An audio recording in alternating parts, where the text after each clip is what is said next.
Have you ever gone into any forum section to see like 340 comments, but there were actually just two guys arguing over which waifu is better? Well, it turns out that both of them were actually just me. I just made two accounts.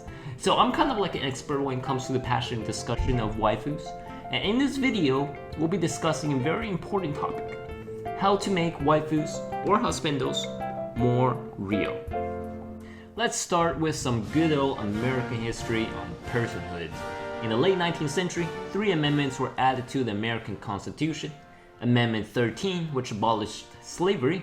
Amendment 14, which addressed the rights and equal protection of a citizen. And lastly, Amendment 42, which classified weeaboo as a psychological disability.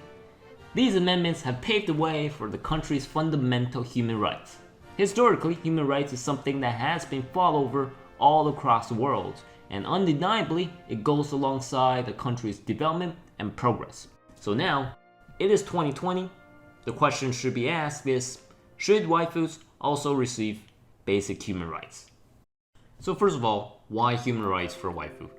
If we go by Merriam-Webster's definition, humans means relating to or characteristics of humans, and also representative or susceptible to the sympathies and frailties of human nature. Waifus are exactly that. They display human emotions and hold real human relationships, and thus they should be addressed as so. However, if you open up a legal dictionary and go to the definition of waifu, it'll literally say your waifu is shit and they're not real. So no matter how much people want to have a dinner date with their waifu, no matter how much advanced technology has come with holograms, virtual reality, and AI, they are currently only imaginary. So the first step for them to become real is to be accepted as a legal person. Imagine if you could put your favorite waifus on a legal wedding certificate, assuming that they're of legal age. So now, if any of your friends ask, you could tell them, yeah, I just got married to Asuna last year. We had a great wedding of like 2 people. My parents couldn't make it because they all died, but it was a great wedding after all. Wait, what? You got married to a cartoon? And this is where you look at them straight in the eye and you don't have to say anything. You just wait for them to say something more. And if they do, it'll be discrimination. That's right, because the law protects all legal persons from discrimination. And now, nobody ain't gonna discriminate against your waifu. Oh, alright. Congratulations. Good day. Bitch! The term waifu is believed to have its origin dated all the way back to 2002, in a scene in the popular high school anime Azumanga Daioh, where the protagonist refers to a picture of my waifu. なんだ？女の人の写真。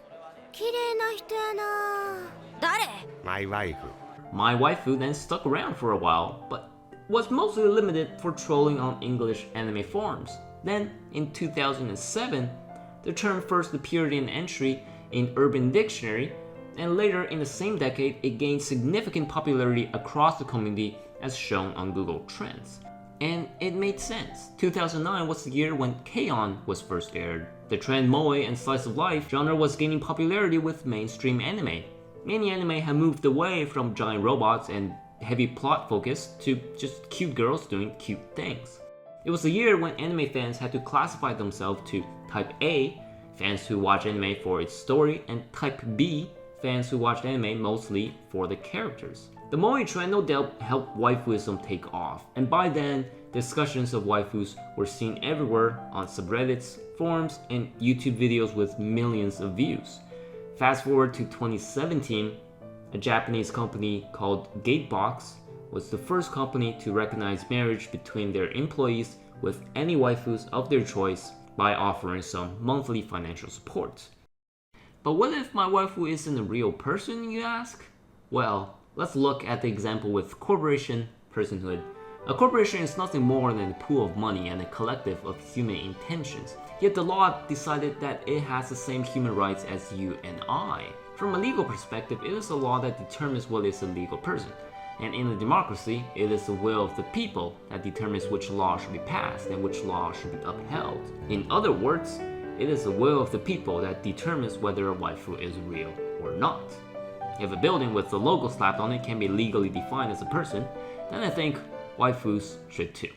But that's not how corporation personhood works. It's just a legal fiction term for how... Excuse me? I make YouTube videos and I will interpret it however I want. Legal rights for waifu will consciously reshape the way we approach fictional characters. Compare if you had one waifu legally defined as intellectual property versus another waifu legally defined as a person. The latter will have much more significant weight to them and a greater impact on the real world.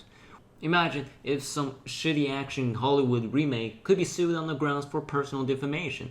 Imagine if waifus could appear in real school registries or even run for company board members in a corporation. Heck, even run for president. So now the question you might be asking is, does this make any legal sense and does it bring any benefits socially or economically? No, of course it doesn't. Wait, just hold up, guys. If waifus receive human rights, then wouldn't most of us get arrested? I mean, I ain't doing anything personally, but one of my friends who has this hard drive with 90 terabyte of Megumin stuff, and I'm asking for this friend, wouldn't it be illegal if waifus were protected by the law? Oh shit, right. You're right. Yeah, I haven't thought of that. Yeah, only have 5 gigs, 90 is clearly criminal. Now that I think about it, perhaps it's arrogant of us to assume that waifus need human rights in the first place. They are already perfect as they are. Earth is not the center of the solar system, and humans are not a unit of measurement for the universe. Just as you wouldn't apply human laws to goddesses, apply human laws to waifus would blemish their perfection. We like waifus for what they are as entities not tied to reality. They are desirable because they are beyond what a human could ever be. However, I do think that inevitably, sometimes in the future, we will come across a time where we do have to decide on the legal definitions of personhood for non-humans, in particular, androids or artificial intelligence. Technology and innovation is moving at a faster pace than we have ever seen in history. We live in a world where we're never too far off from the science fiction of yesterday. It might be internet arguments over waifus we're fighting today, but in a few decades, we might just be fighting about legal rights for waifus in the Supreme Court. I hope you liked this video. Thumbs up if you do. Put a comment below if you have something to add. And thank you for watching.